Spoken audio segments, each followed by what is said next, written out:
dapat berdiam diri, dan oleh karena Yerusalem, aku tidak akan tinggal tenang sampai kebenarannya bersinar seperti cahaya dan keselamatannya menyala seperti subuh.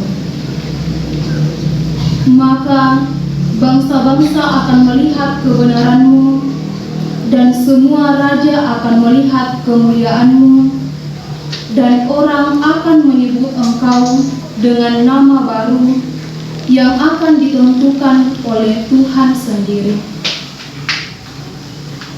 Engkau akan menjadi mahkota keagungan di tangan Tuhan dan sorban kerajaan di tangan Allahmu. Engkau tidak akan disebut lagi yang ditinggalkan suami, dan negerimu tidak akan disebut lagi yang sunyi. Tetapi engkau akan dinamai yang berkenan kepada Tuhan, dan negerimu akan disebut yang bersuami, sebab Tuhan telah berkenan kepadamu, dan negerimu akan bersuami. Sebab seperti seorang muda belia menjadi suami seorang anak darah, demikianlah dia yang membangun engkau akan menjadi suamimu. Dan seperti girang hatinya seorang mempelai melihat pengantin perempuan, demikianlah Allahmu akan girang hati atasmu. Demikianlah sabda Tuhan.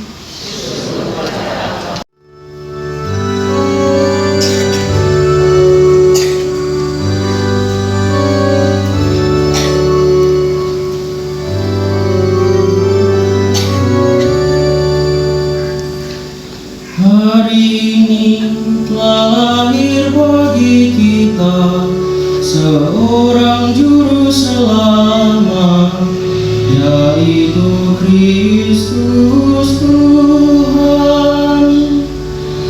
Hari ini telah lahir bagi kita seorang juru selamat, yaitu Kristus Tuhan.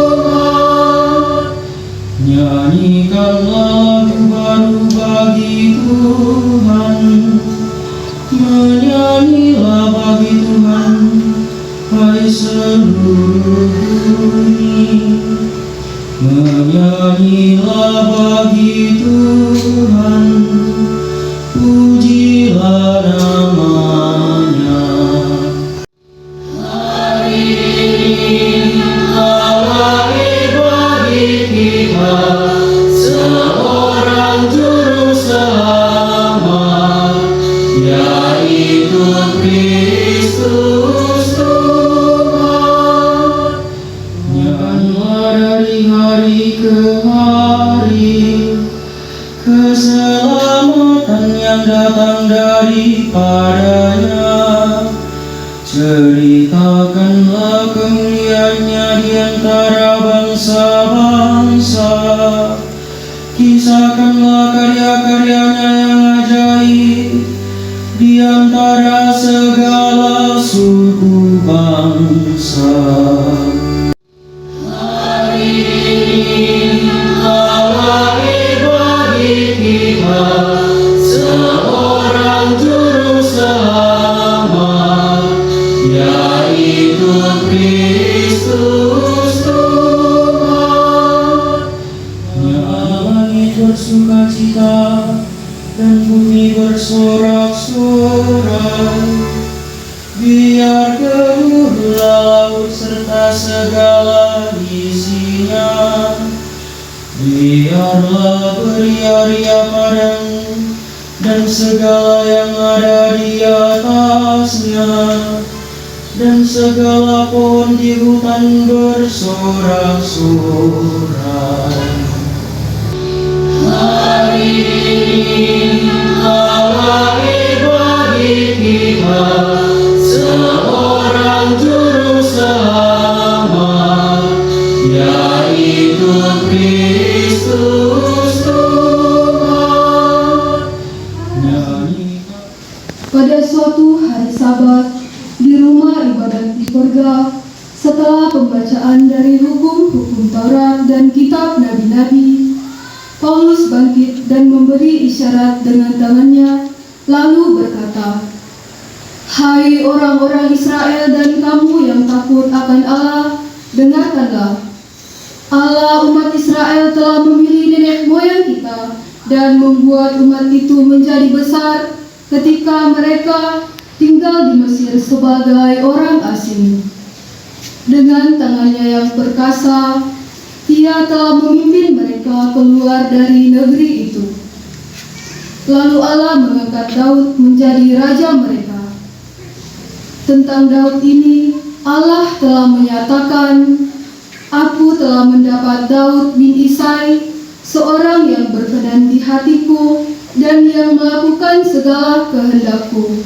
Dan dari keturunannya lah, sesuai dengan yang telah dijanjikannya, Allah telah membangkitkan juru selamat bagi orang Israel, yaitu Yesus." Menjelang kedatangan Yesus itu, Yohanes telah menyerukan kepada seluruh bangsa Israel supaya mereka bertobat dan memberi diri dibaptis. Dan ketika hampir selesai menunaikan tugasnya, Yohanes berkata, "Aku bukanlah Dia yang kamu sangka, tetapi Ia akan datang kemudian daripada aku. Membuka kasut dari kakinya pun aku tidak layak." Demikianlah sabda Tuhan.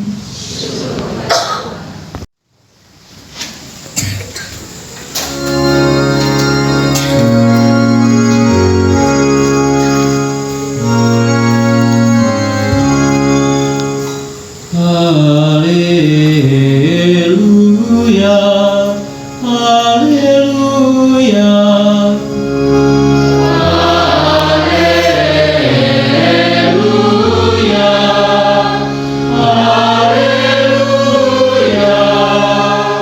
Aku memberitakan kepadamu kesukaan besar.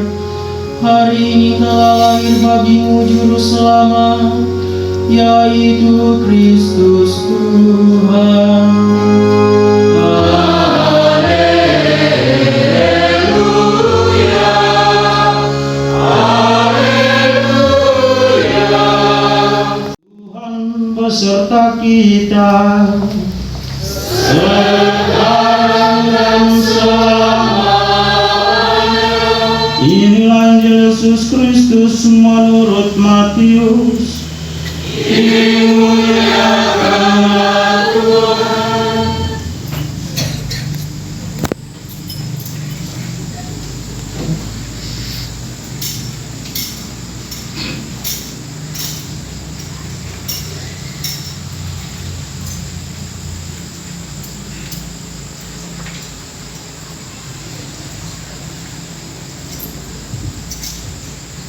Kelahiran Yesus Kristus adalah sebagai berikut. Pada waktu Maria ibu Yesus bertunangan dengan Yusuf, ternyata Maria mengandung dari Roh Kudus sebelum mereka hidup sebagai suami istri. Karena Yusuf suaminya seorang yang tulus hati dan tidak mau mencemarkan nama istrinya di muka umum, ia bermaksud menceraikannya dengan diam-diam. Tetapi ketika Yusuf mempertimbangkan maksud itu, malaikat Tuhan nampak kepadanya dalam mimpi dan berkata, "Yusuf anak Daud, janganlah engkau takut mengambil Maria sebagai istrimu, sebab anak yang di dalam kandungannya adalah dari Roh Kudus. Maria akan melahirkan anak laki-laki, dan engkau akan menamai dia Yesus, karena dialah yang akan menyelamatkan umatnya dari dosa mereka."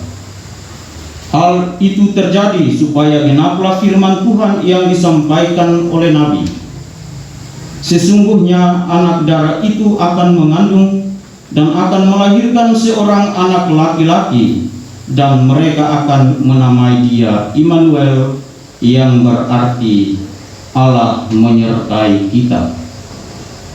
Sesudah bangun dari tidurnya, Yusuf berbuat seperti yang diperintahkan malaikat Tuhan itu kepadanya. Ia mengambil Maria sebagai istrinya, tetapi tidak bersetubuh dengan dia sampai ia melahirkan anaknya laki-laki, dan Yusuf menamai anak itu Yesus. Berbahagialah orang yang mendengarkan sabda Tuhan dan tekun melaksanakannya. Sabda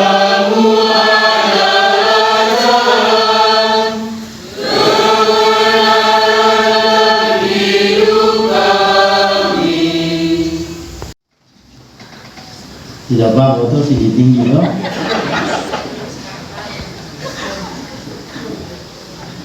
Yang di belakang dengar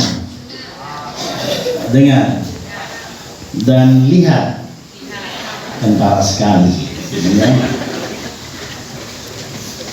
Bapak Ibu Saudara Saudari, rekan muda dan adik-adik sekalian, salam. Tuhan berkati.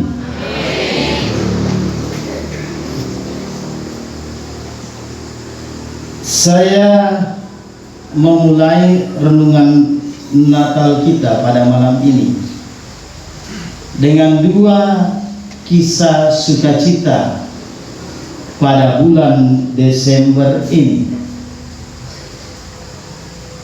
Memang mempunyai suasana yang berbeda, tetapi kita petik saja kegembiraannya, kita petik saja sukacitanya. Yang susahnya, yang tidak mengenakan, kadang-kadang juga tidak sepakat, tidak sependapat, dan bahkan tidak mau bertemu. Mari kita tinggalkan jauh-jauh, kita buang jauh-jauh, karena Natal memberikan kesempatan kepada kita kembali untuk berjumpa, bertemu, bersukacita di dalam nama Tuhan kita Yesus Kristus. Amin. Nah, lihat kiri kanan dulu. Lihat kiri kanan. Ya, lihat kiri kanan aja. Saya tidak suruh salam-salaman. Kita masih dalam protokol kesehatan. Pastor kenapa buka masker? Aduh, ya. Nanti suaranya tidak terlalu terdengar. Ya, sudah lihat kiri kanan? Iya, Kim. Fani sudah lihat? Ya, sudah ya. Yang di belakang sudah lihat? Sudah. Yang sebelah sana sudah lihat? Oke, marah-marah. Yang pertama sukacitanya dalam bulan Desember adalah mulai tanggal berapa itu Piala Dunia? Tidak gembira kan? Saya punya 4 tim yang masuk final. 4 tim masuk final. Ya, masuk final. Pertama Maroko. Yang kedua Kroasia. Yang ketiga, banyak pendukung Prancis di sini. Ya, Prancis. Yang keempat Argentina. Ya. Semuanya memberikan kesan dan pesan buat kita bahwa setelah selesai semuanya kita butuh orang bersaudara, kan? Ya, tak? Tidak ada pisah-pisah lagi, tidak ada lagi yang tidak mengenakan di antara kita. Karena untungnya setelah pertandingan itu kita harus bekerja bersama, kita harus bergotong royong kembali. Karena kita mau merayakan Natal. Dan dalam Piala Dunia itu tentu ada kisah-kisah sendiri. Dan saya mau mengangkat 2 atau 3 kisah yang mari dilihat bahwa itu kisah-kisah sukacita. Karena itu yang kita mau bawa dalam perayaan Natal ini. Tetapi saya punya kesan, itulah Natal. Yang punya tidak marah, yang punya tidak jengkel, karena cuma satu yang patah. Kalau dua mungkin baru dia marah. Tapi gambaran ada sukacita dan semangat di tempat ini dalam perayaan Natal ini. Bahkan kor pun disiapkan. Siap sekali ya. Ya, kor siap sekali ya. Atau saya mesti buka rahasianya? Tidak. Kor siap. Ini juga ibu-ibu mendekor bunga, saya tidak tahu bunga dari mana mereka ambil. Ya. Semuanya disiapkan. Semuanya penuh sukacita. Ada dua hal itu yang mengawali bulan Desember ini, bahkan menutup bulan Desember ini, yang penuh sukacita. Dua pengalaman sukacita itu kiranya mau mengantar kita untuk dua pengalaman pula tentang bacaan-bacaan kita pada malam ini, pada perayaan Natal ini. Yang pertama adalah bacaan-bacaan liturgi itu sendiri dari kitab Nabi Yesaya, dari surat Rasul, dari kisah para rasul, dan dari Injil Matius. Itulah yang pertama coba kita renungkan. Yang kedua adalah tema Natal itu sendiri. Bisa dibacakan kepada pastor dan kepada kami semua yang di luar keras-keras tema Natalnya? Kurang keras, kami tidak dengar. Tolong dulu keras-keras semuanya di luar. Siapa suruh di luar? Ya, tema Natalnya di luar. Ya, tolong bacakan.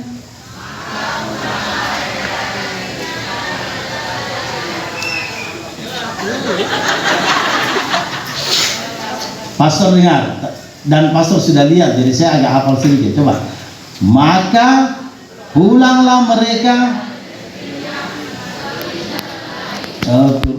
Nanti pulang ke rumah masing-masing. Jangan lewat jalan lain ya. Harus lewat jalan yang sudah ada. Kalau lewat jalan lain bahaya. Tapi itu ada pesan lainnya ya. Itu. Dari mana Injilnya? Ya. Iya, terima kasih. Sekarang yang di dalam ulangi tema Natal.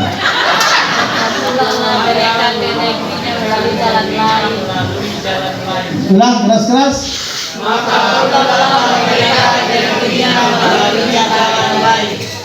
Maka pulanglah mereka ke negerinya melalui jalan lain. Ya. Yang sini sudah dengar pasti sudah lah ya. Siapkan saja lagu kornya, jangan salah-salah. Yang pertama dari kitab Nabi Yesaya, kisah para rasul, dan juga dari Injil hari ini. Dari Injil Matius, dari kitab Nabi Yesaya dikisahkan bagaimana Nabi Yesaya yang hadir dalam masa-masa pembuangan bangsa Israel, ketika juga dalam masa raja-raja mereka memiliki semangat yang sama untuk membangun bangsa itu. Kehadiran Allah mereka sangat rindukan. Kehadiran Mesias Kristus sangat mereka butuhkan. Penyelamat di dalam kehidupan sebagai satu bangsa, sebagai bangsa yang bernegara, yang kiranya boleh mengalami hidup yang damai.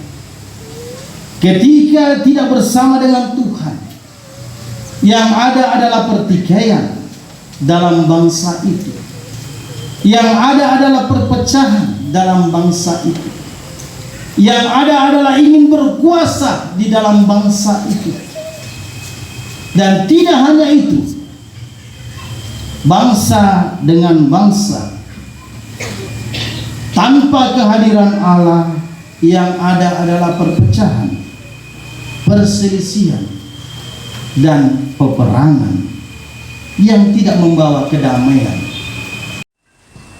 bagi para penganggur, gelandangan, dan pengungsi. Ya Bapa, semoga para penganggur, gelandangan, dan pengungsi, khususnya dalam situasi pandemi sekarang ini, dapat menemukan pada diri kami segala sesuatu yang mereka perlukan, tangan-tangan yang mau menolong, dan terutama hati yang penuh kasih. Marilah kita mohon, dengarkanlah umat-Mu.